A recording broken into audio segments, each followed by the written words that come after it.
కాదు మందని చంపేసి అష్షూరు రాజు తీసుకుపోతాడు, చాలా క్రూరమైన రాజు అని చెప్పినట్టు కొంతమంది. అయినా తనలో ఉన్న విశ్వాసం ఈనాడు కూడా కోల్పోయిన వ్యక్తి కాదు హిజ్కియా.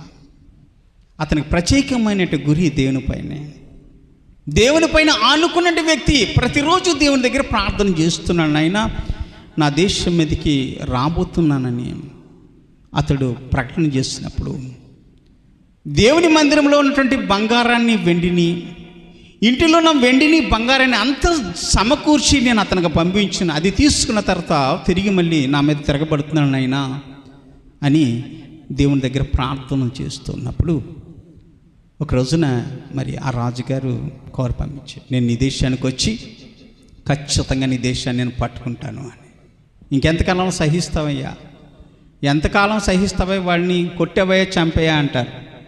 చంపొద్దు, కొట్టవద్దు,